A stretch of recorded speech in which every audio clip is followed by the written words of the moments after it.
नहीं, मुझे नहीं लगता मोदी इनको ठीक कर पाएंगे। इसमें जो शरद जी ने कहा वही है, क्योंकि जिसके नीचे रेले नहीं है उसको पकड़ो भी कहां से।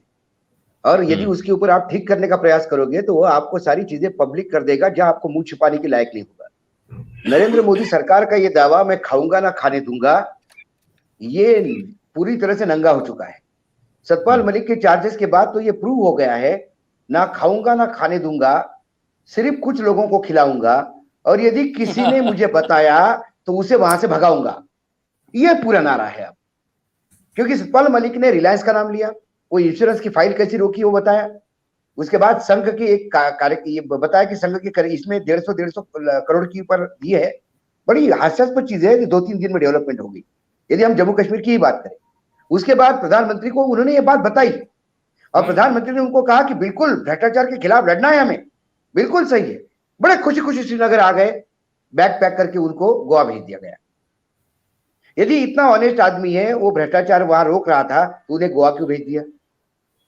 क्योंकि आपको ये समझ में आ गया, ये खाने भी नहीं देगा, खाएगा भी नहीं, लेकिन मुझे खिलाने भी नहीं देगा, तो इसको यहां से गोवा भेज दो। लेकिन इसका भी कुछ अशोक खेमका जैसा है, कहीं भी भेजो तकलीफ देगा। गोवा में गए, गोवा में इन्होंने भ्रष्टाचार का मामला उठाया। गोवा बहुत भ्रष्टाचार सरकार कर रही है। वहां पे उन्होंने कहा कि ये door to door ration delivery fraud है, किसी कंपनी को फायदा पहुंचा रहे हो। उन्होंने जैसा यहाँ सेंट्रल विस्टा बन रहा है, वैसा गोवा गवर्नर का नया सदन बनने वाला था, उन्होंने बोला कि क्या जरूरत है, हेरिटेज बिल्डिंग है ये, किसकी क्या जरूरत है, गोवा के पास पैसा नहीं है, क्यों खर्चा करें। उन्हें वो प्रपोजल टक्कर दिया। इनको लगा कि फिर वही, ना खाने दूंगा ना खाएगा, ये खिलाने भी नहीं देगा। फिर वहां से भगाया मेघालय में। अब मेघालय ऐसा छोटा राज्य है, वहां क्या भ्रष्टाचार होगा बेचारा, और क्या करेगा। लेकिन इसमें सबसे इंटरेस्टिंग बात आलोक जी ये है कि ये जम्मू कश्मीर में संघ के बड़े नेता का नाम नहीं लिया उन्होंने, संघ के बड़े नेता बोला उन्होंने।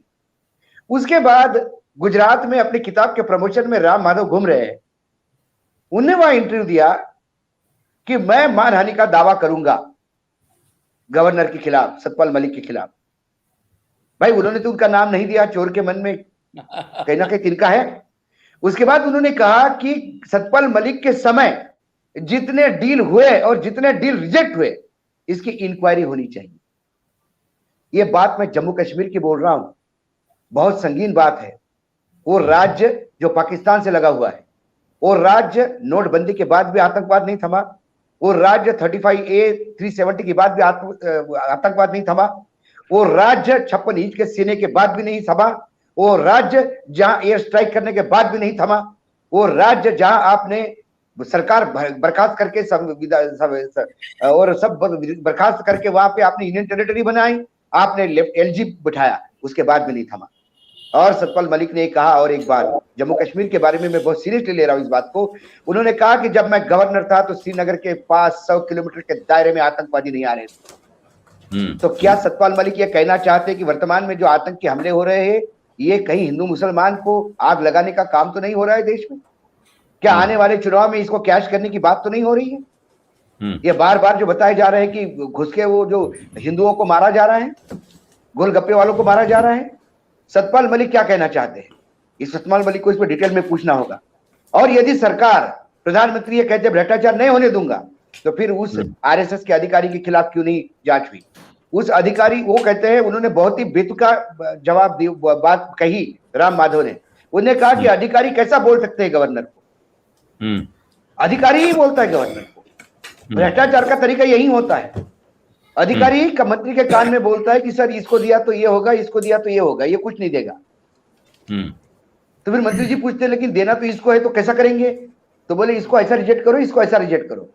ये ज्ञान अधिकारी देता है, क्योंकि अधिकारी उसमें पार्टनर होता है। शायद ये बात उनको लगता है कि दुनिया जानती नहीं, सारी दुनिया जानती है काम कैसे करवाना है। राम माधव का ये कहना कि अधिकारी क्यों कहेगा गवर्नर को, अधिकारी ने बताया कि साहब इसमें गड़बड़ है, ये एक स्कैंडल है, लेकिन आप इसको क्लियर करोगे तो वो 150 करोड़ रुपए देने की बात कर रहे हैं। उन्होंने कहा मैं 5 पैजामे कुर्ते लेके आया हूं श्रीनगर से, वही लेके जाना चाहता हूं, तो मुझे नहीं चाहिए, रिजेक्ट करो इसको। उसके बाद प्रधानमंत्री के पास भी गए, प्रधानमंत्री ने उनकी हौसला अफजाई की। मुझे लगा LG, अच्छा LG वही हो सकता था जिसने भ्रष्टाचार की लड़ाई वहां शुरू की, लेकिन उनको गोवा भेज दिया गया। जैसा गोवा बहुत इंपॉर्टेंट राज्य है और गोवा में बहुत, लेकिन इन्होंने गोवा में फिर भ्रष्टाचार उजागर किया, सरकार को कहा कि तुम्हारा कोविड मिसमैनेजमेंट है, ये सारी बातें की। आज भी गोवा में आलोक जी ये पता नहीं है कि ऑक्सीजन की कमी से लोग कैसे मरे। जो गोवा का हेल्थ मिनिस्टर रानी ये कहता है कि ऑक्सीजन की कमी के कारण लोग मरे, बाद में वो कहता है कि नहीं नहीं नहीं मरे नहीं, वो ऑक्सीजन तो था, हॉस्पिटल की गड़बड़ है। हॉस्पिटल वाले कहते हैं ऑक्सीजन नहीं था। आज भी ये कंफ्यूजन है इस देश में कि गोवा में लोग बगैर ऑक्सीजन के मरे कैसे।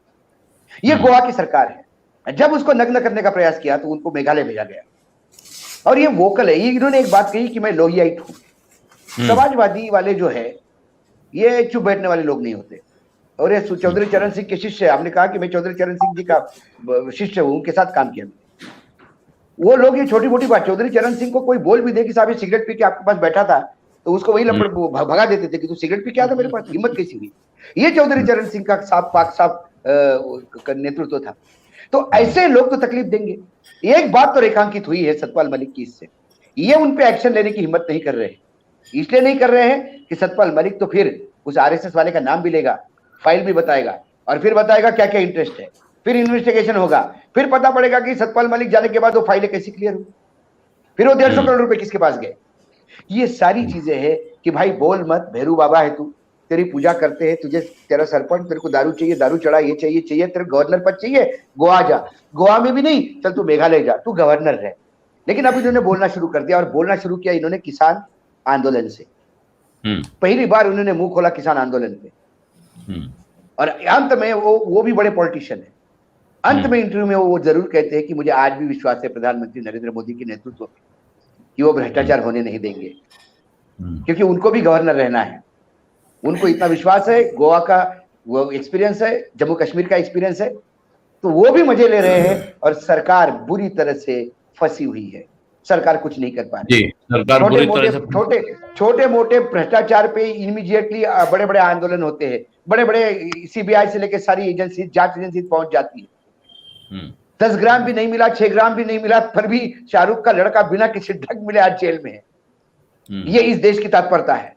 लेकिन 300 करोड़ का गबन का, 300 करोड़ के भ्रष्टाचार का आरोप लगाया, गोवा गवर्नमेंट पे भ्रष्ट गवर्नमेंट करके आरोप लगाया, लेकिन केंद्र सरकार अभी भी नींद से जगने को तैयार नहीं है, क्योंकि दोनों जगह उनकी सत्ता है।